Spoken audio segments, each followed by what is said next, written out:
Production support for the weekly special is provided by IU School of Public Health Bloomington, addressing public health needs by preventing disease, promoting health, and improving quality of life across the state and around the world through research, teaching, and community engagement. The Al Cobain Recognition Endowment Fund, established by friends and family of Al Cobain to support jazz initiatives on WTIU and WFIU. And WTIU members, thank you.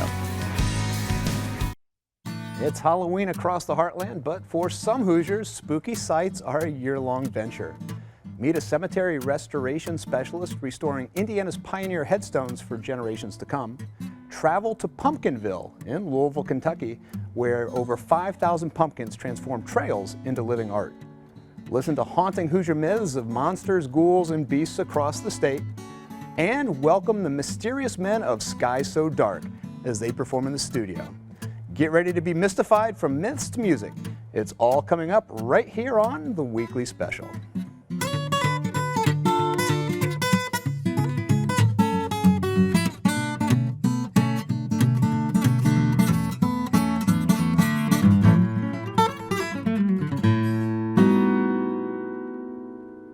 Welcome to the Weekly Special. I'm Daryl Neer.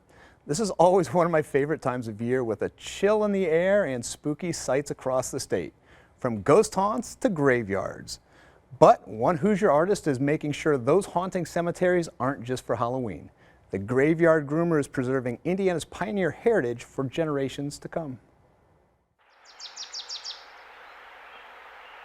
You leave a cemetery in a certain area and you realize what you actually put back together and made respectable again. Oh, it's rewarding. To me, that's the most rewarding part.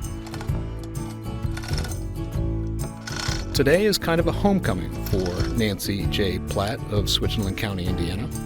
You see, Nancy died in 1879, and over the years, time and the elements had done a number on her tombstone, leaving little more than crumbled mortar and faded memories. But today, more than a century later, Miss Platt's memory is being resurrected by a big bearded man and his brother, who are working hard to restore this intricately carved piece of Indiana history. If a stone is unstable to where it's a threat to a human, a caretaker, a visitor, we'll stabilize them right off the bat, get them leveled up and get them mortared together and tight. That bearded man is John Walt Walters, better known in his trade as the Graveyard Groomer.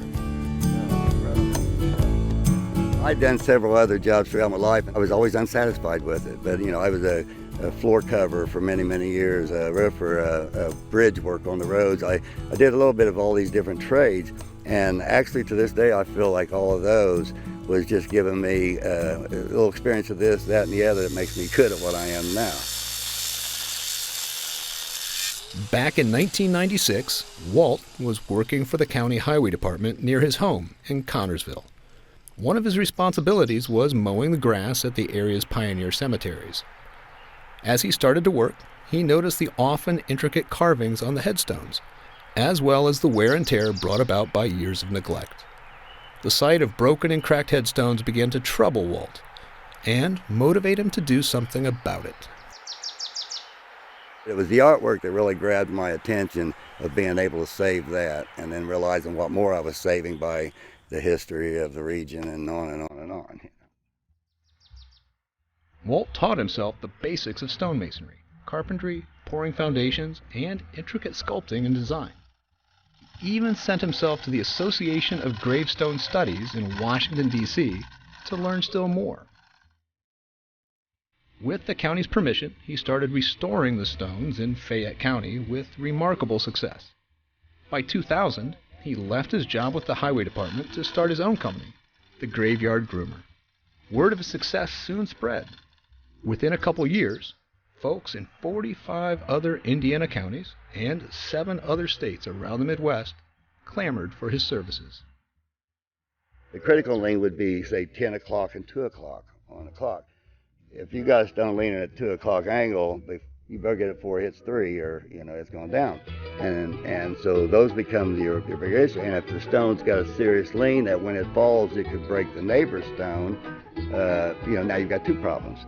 That stone that was like this is the same stone, and here you have it finished up and restored. I had to put all that back in it. Today, Walt is booked 2 years in advance in order to help various cities and counties restore their heritage. He also conducts seminars to pass along to others stories of the challenges he has overcome and the wisdom he has gained. It's problem solving. A big part of this type of work is that you're looking at each individual stone. What's the problem? Is the problem the lean? Is the problem the break? Is the problem the size? And then the solution comes. It's more than just a piece of stone.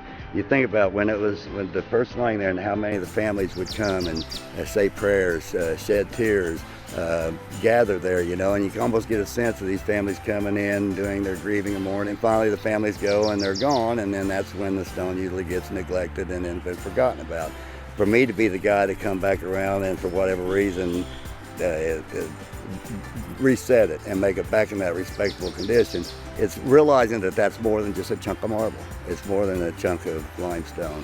It's someone's, an entire generation or family that loved one at one time.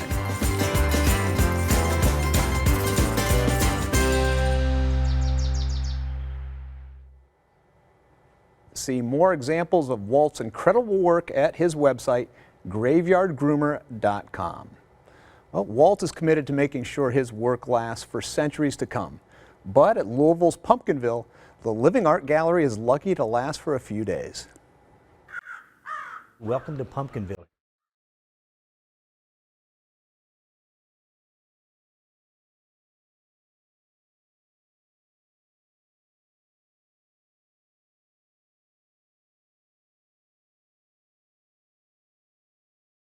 What we have is a 1/3 of a mile illuminated trail with like 5,000 carved pumpkins. So we have about 30 theme sets. We have them in the show from 1 pound to almost 2,000 pounds. So we've got a pumpkin for you.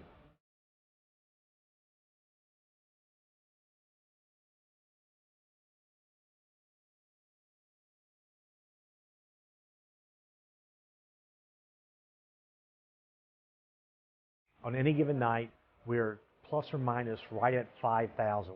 You can see behind us, they're working diligently.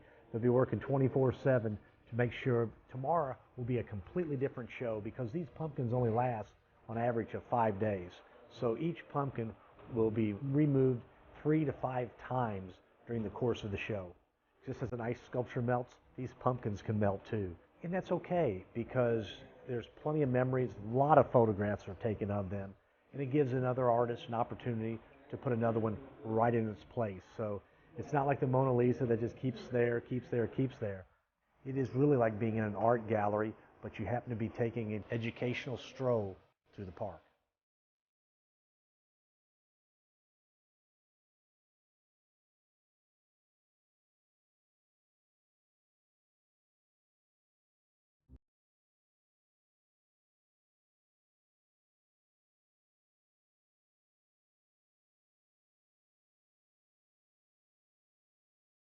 The pumpkin is always different, and it seems that a lot of times the image seems to click with the pumpkin.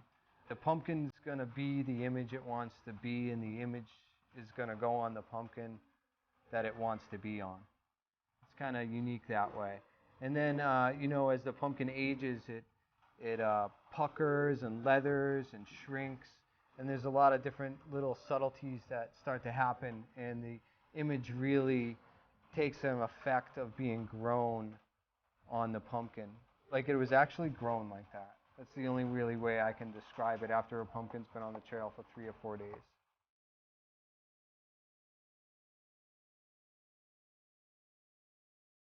It's enlightening to see what people notice and that you contributed to their happiness. Something special about that.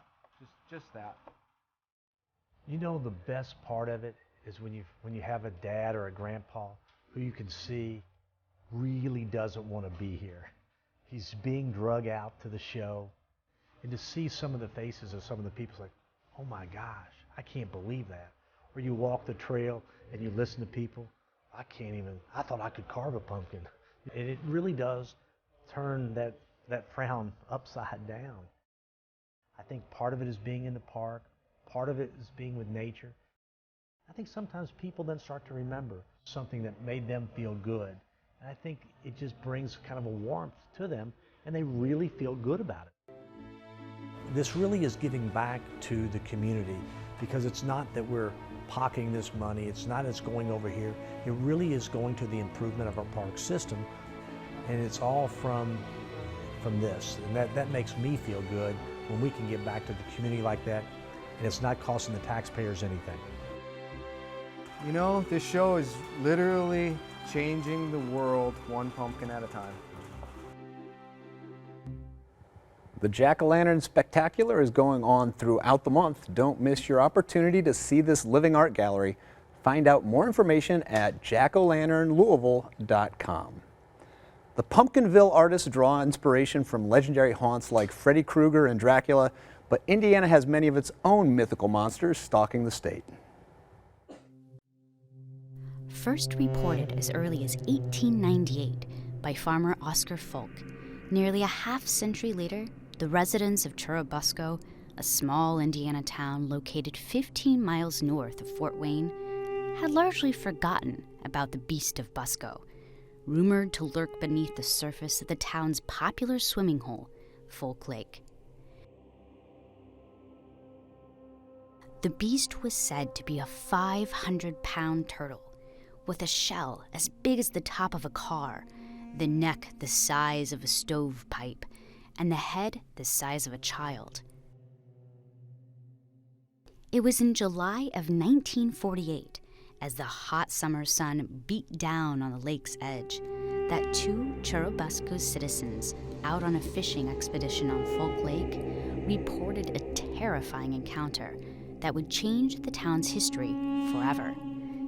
While casting their lines, the two men, Ora Blue and Charlie Wilson, saw what they described as a massive beast stalking the shores of Folk Lake.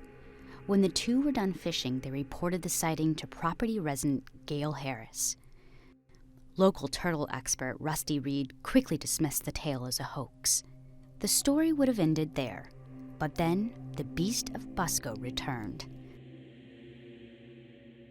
In March of 1949, Harris claimed to have seen the giant turtle himself and was persuaded by the local townspeople to try and capture the beast for all to see.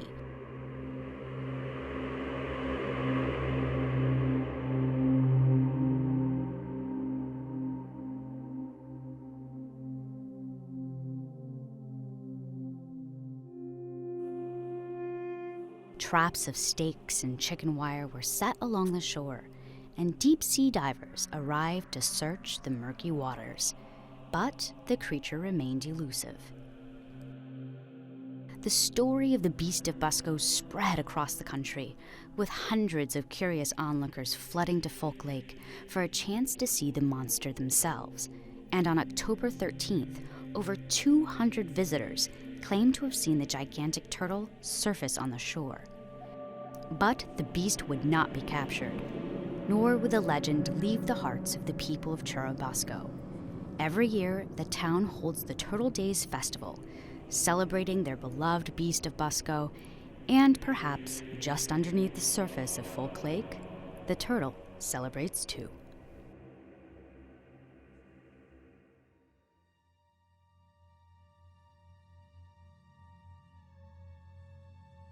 Oxford, Indiana, holds the distinction for being the first town in Benton County. Founded in 1843 near today's Lafayette, the quaint little village is nestled among towering wind turbines and vast cornfields. An unlikely residence for one of the state's most terrifying monsters. As reported in 1889 by the Lafayette Courier, the horrific snake is said to measure 15 feet in length, as large in circumference as a stovepipe, with eyes of fire and horns 10 inches long. But this is no lake monster. Instead, the scary serpent stalks the local cemetery, where it is reported to feast upon the dead bodies interred within. At least a dozen of the cemetery's visitors claimed to see the monstrous beast, and by the end of 1889, newspapers across the state reported the growing torment of the town's residents, believing their beloved relatives were being eaten in their graves.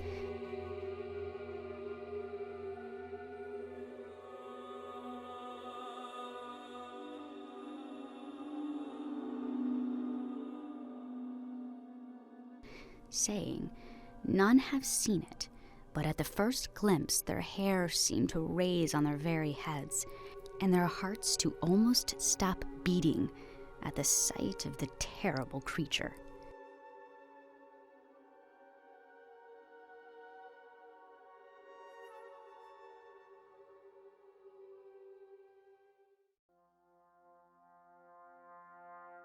Perhaps Indiana's most famous monster resides in Columbus's Mill Race Park, a popular recreation spot shrouded in dense woods and known for its winding rivers and 2 small lakes.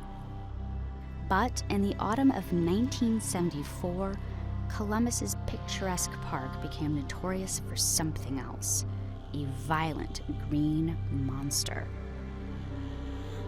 On November 1st, 2 separate groups of young women spotted the skulking creature hiding along the shore's edge, and in one encounter, the creature attacked the terrified teens through a car windshield. Horrified, they fled the park and reported the incident to local police, describing the monster as standing at 6 feet tall, with dark fur, a pale green face, and long, sharp claws.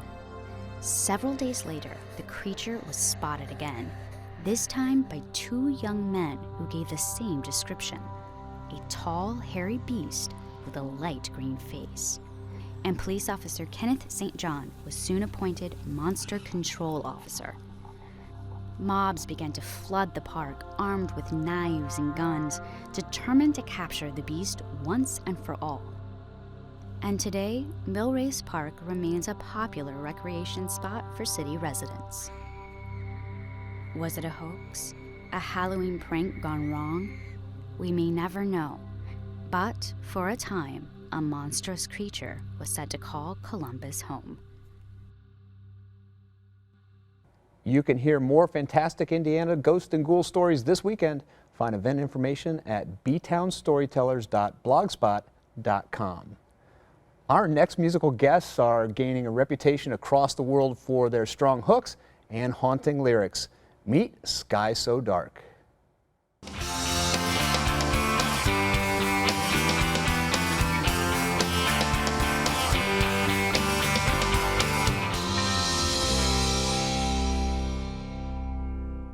I fell in love with music before I remember. It's a central part of all my memories going back to childhood. I used to sing the song Hotter Than Hell in my bedroom, but be afraid that I was going to hell while I was singing it, because I was raised in a Pentecostal church.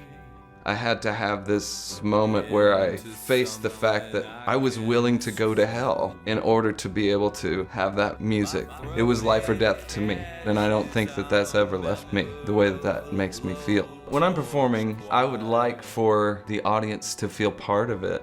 I would like for them to feel included. I don't want an audience to feel like they're watching something. I want them to feel like they're part of something. It's about everybody sharing some experience. There's nothing that feels better than having this communal feeling that happens. I don't like to try to get myself into the song. I try to bring the song into me, and I channel it the way that I feel it at that moment. We want it to be intensely real. Lyrically, I want to describe the way things look and the way things see, and to get inside of characters that are scary. You're allowed to do that with fiction, you're allowed to do that with film, but for some reason with music you don't see a lot of that. I wanted to bring some of that from fiction and from film into music with the lyrics. I would say as a performer, for me, I'm definitely influenced by the Pentecostal preachers that I grew up watching. It was terrifying.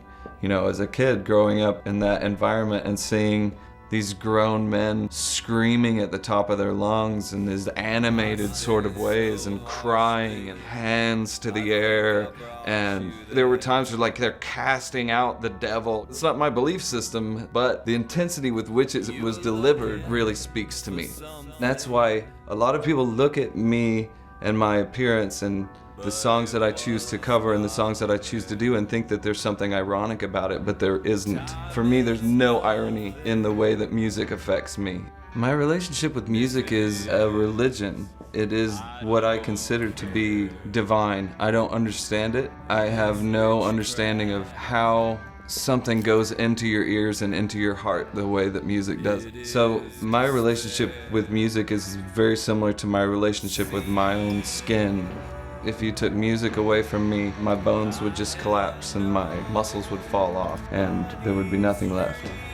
It inspires me to live my life. It's the reason I can get in my car and I can go somewhere I don't want to go, because I get to put the music on in the car that I want to listen to.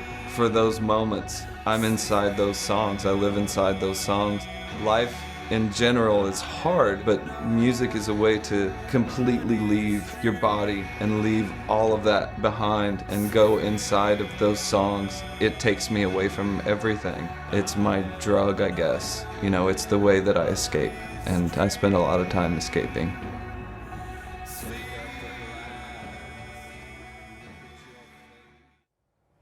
And now, Sky So Dark.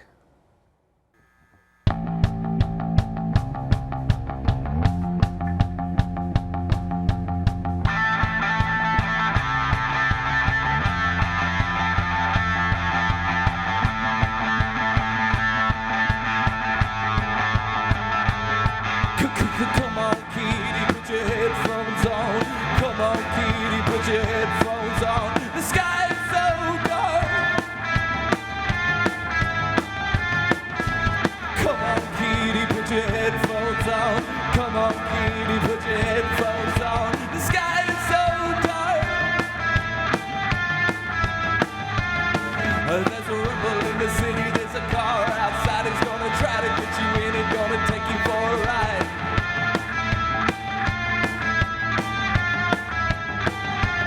You better get yourself ready, put your blinders on. Cue a Punky Dory and your Warhol song and your bulletproof vest. I suggest you put it on. Come on, kitty.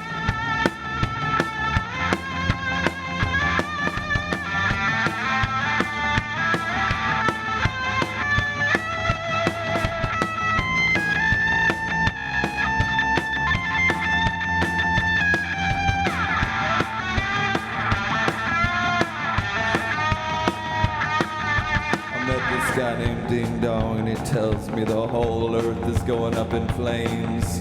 Flames will come out of here and there, and they're just gonna rise up. The mountains are gonna go up in big flames. The water's gonna rise in flames. Creatures are gonna be running every which way, half their wings burning. People are gonna be screaming and howling. Come on, kitty, put your headphones on.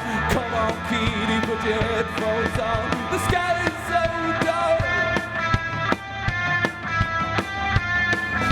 Come on, kitty, put your headphones on. Come on, kitty, put your headphones on. The sky is so dark. Come on, kitty, kitty, kitty, kitty, kitty, kitty, kitty, kitty, kitty, kitty, kitty, kitty, kitty.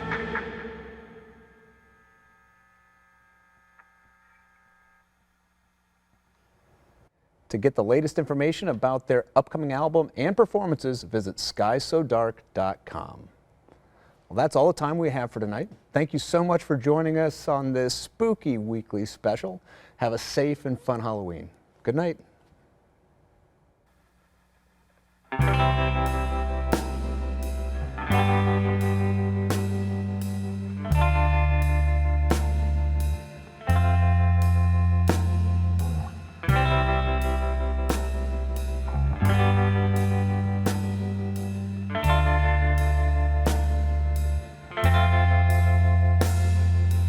I don't wanna be here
Production support for the weekly special is provided by IU School of Public Health Bloomington, addressing public health needs by preventing disease, promoting health, and improving quality of life across the state and around the world through research, teaching, and community engagement.